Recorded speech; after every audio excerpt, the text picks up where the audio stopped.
इच्छा तो मैंने लोकसभा चुनाव से पहले ही जाहिर कर दी थी, आपके सामने भी सबको मालूम। तो केवल वो रिपीट बात है, लेकिन उसके बाद लोकसभा चुनाव भी लड़े। हाईकमान का आदेश हुआ लोकसभा चुनाव लड़ो सिरसा से, तो वहां से लड़े। और लोगों का मैं तो आभार भी किन शब्दों में उनका प्रकट करूं, क्योंकि सिरसा के लोगों ने जो इतने बढ़िया रिकॉर्ड मेजॉरिटी से मुझे जिताया है। लेकिन अब विधानसभा का चुनाव है और इस पर जो भी सीनियर नेता होते हैं उनके लिए फैसला, वैसे भी सारा फैसला ही हाईकमान का होता है।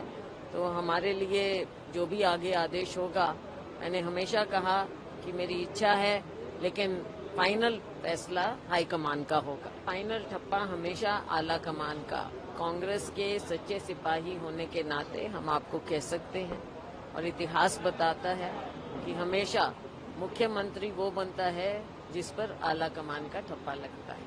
आला कमान का ठप्पा एक बार हरियाणा की राजनीति के इतिहास में भी एक बार और लगा था, जब आला कमान की चली थी। क्या ऐसा पार्ट 2 हो सकता है? नहीं, आप क्या कह रहे हैं कि आला कमान की चली थी?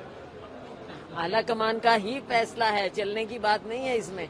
फैसला तो आला कमान का ही होता है। तो सिचुएशंस जो पहले रही, जो भी रही, मैं ये कह सकती हूँ कि मुख्यमंत्री पद का चयन बहुत से हो सकते हैं, दावेदार हो सकते हैं, लेकिन फाइनल फैसला, जैसा मैंने अपने लिए कहा, अपनी टिकट के लिए कहा, चुनाव लड़ने के लिए कहा, वही मैं आपके सामने फिर दोहराऊंगी कि मुख्यमंत्री का भी फैसला आला कमान का ही होगा फाइनल।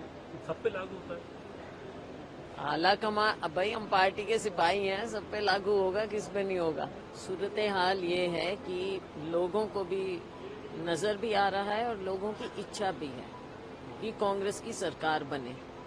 10 साल भाजपा का जो यहाँ पर उनकी कारगुजारी रही, आज भी मुझे नहीं लगता कि इनका कोई ग्रिप है हरियाणा में। अब देखिए, ये लेटेस्ट एग्जाम्पल आप देख लीजिए जो अभी हुआ है चुनाव की तिथि को लेकर।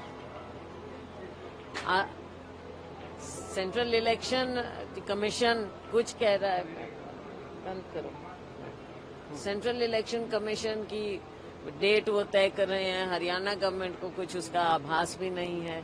उसके बाद कई दिन बाद सरकार, स्टेट गवर्नमेंट भेजती है सेंट्रल इलेक्शन कमीशन को कि आप इलेक्शन कमीशन को कि आप तारीख बदल दीजिए।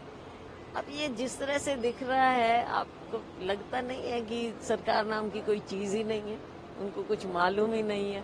ये आम नागरिक को साफ नजर आ रहा है। सरकार कांग्रेस की लोग बनाना चाहते हैं, बहुत दिन हो गए, दिन लद गए हैं इनके इस तरह के। और मैम आखिरी और महत्वपूर्ण सवाल आपसे पूछना चाह रहा हूँ, वो ये कि हरियाणा के इस पूरे चुनाव का मैसेज क्या जाएगा, क्योंकि आप कहते हैं कि सरकार वहाँ है नहीं, बीजेपी एक ही बात कहती है कि कांग्रेस के कुनबे में तो कई चेहरे अलग अलग हैं, कई गुट हैं और कई जो है अलग अलग राय है। पार्टी की, हमारी लोकतांत्रिक पार्टी है, पार्टी की स्ट्रेंथ है कि इतने लोग जमीन पर काम कर रहे हैं। भाजपा के पास कुछ है ही नहीं, कुछ दिखाने को भी नहीं है भाजपा के पास। तो आधे लोग इनके रूस के घर बैठे हुए हैं, क्या चुनाव लड़ेंगे ये?